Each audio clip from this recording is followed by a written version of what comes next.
Coach, what has your time at Rutgers been like so far, and just what has the adaptation been like? It's been great. You know, it's exciting to be back home. The opportunity to get back here and coach for a guy like Coach Shiano and coach in the Big Ten, and the opportunity to do it back home. I'm 40 minutes away from where I went to high school. My parents live 40 minutes away.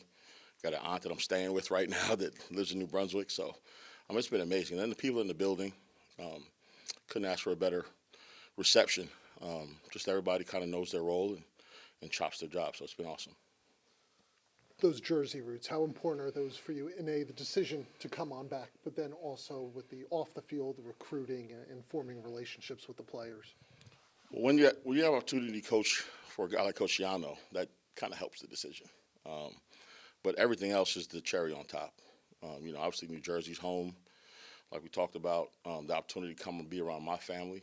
I married, my wife is from Cleveland, so we've been around her family, and the opportunity to come home now and have my daughter around her cousins and see some high school friends and high school coaches, man, has been awesome. Can you take us through the process of getting the job and interviewing and how that kind of went about? Yeah, didn't know the job was open. Obviously, with everything that happened prior, with Coach Keese, Coach H reached out towards the end of the season. Once the bowl game was over, they reached out again, and I know they had some guys they were talking to. And, I was able to get flown out here to Jersey, met with Coach, and it was a long day. Met with the D staff, and if I could just talk about how great the D staff is, felt the camaraderie right away throughout the interview, which made the interview go easy. Everybody had great feedback. You could tell they're all in sync. They're all engaged. Everybody's kind of moving in the same direction, so it's pretty good. What did you know Coach Harrisimiak before that? I did not know him personally. We've known mutual people. Coach Burns, who's the head coach where I'm coming from at Kent State, and him were at Minnesota together. So that kind of connected the dots a little bit. But I've heard great things about him. Paul Haynes, who was the one that gave me my shot in coaching at Kent State back in 2013, was also with him at Minnesota. So I've had some connections to him, but I had just my first time really getting to know him throughout this process. I guess what were your initial impressions of the players that you had in the room and now through spring practice? I mean, kind of what have you seen from those guys and the depth and the talent that's there? The unique thing is we do some similar things at where I'm coming from, schematically. So I had actually done a study on Rutgers defense, and so I had a chance to study some of the guys. So I watched Alou, I watched Keontae, I've seen Renee, I've seen Wes. And again, you talked about what went into the decision to come, the opportunity to coach those guys I think Coach was talking the other day about their rep count. I mean, those guys have played a lot of Big Ten snaps. And they're all really, really coachable, and that's been awesome.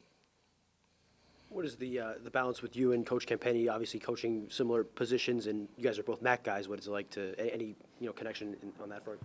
How about that? Two MAC guys. Coach Camp and I actually developed a rapport because we both played in the MAC East, which I think is no longer. But so we played each other 4 years in a row. I think we won 3-1. Just kind of remind him of that. But they did win the last time. But no, Coach Camp has been awesome. It's been really unique for us to both come in and experience everything for the first time together. Being able to bounce ideas off of each other, being able to attack this thing together. We divide and conquer. Like, I have the D-line title, he has the D-ends title, but ultimately, when it comes down to it, we're here to make sure our guys are ready to play, develop our guys. And so that's kind of how we're attacking this thing. Can you take us into the study that you did on Rutgers? When was it? What did it look like? Was it PowerPoint or what exactly? It wasn't really involved in PowerPoints. It was more so, we had a shift and we were going to a new defense. We were going to basically a similar scheme. And so we were studying different things. So I actually reached out last year to ask some questions on why they do this and why they do that. So with that, you just see kids that pop off the tape.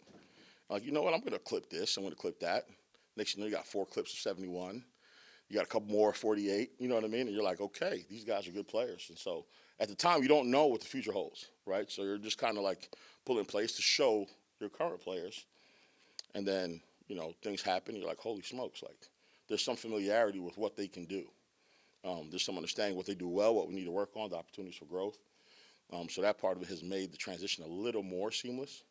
But few transitions are completely seamless, obviously, like we know. So Coming in and being from Jersey and recruiting Jersey, did you know Coach Marquise before that, and have you had conversations with him since you've been here? So I recruited Jersey at Kent State. So I've bumped into Coach Keith throughout recruiting. They allowed us to come to their camp here at Rutgers 2 years in a row, and Keith was always great to me. He let me in the room. He kind of gave me insights as to who was attending the camp. And then again, when we were doing what we were doing schematically, I reached out to him a couple times, just talk ball. So from that regard, that was our relationship. He shot me a text once everything was announced, which was awesome, and we're keeping him in our thoughts, and we're hoping for his return as soon as possible.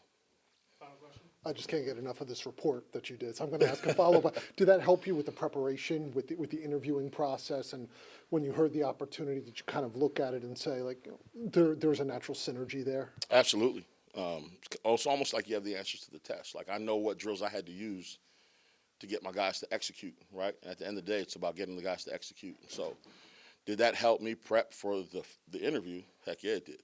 You know what I mean? In terms of just the terminology, right? In terms of what's important, what needs to be focused on, what's hard to get done.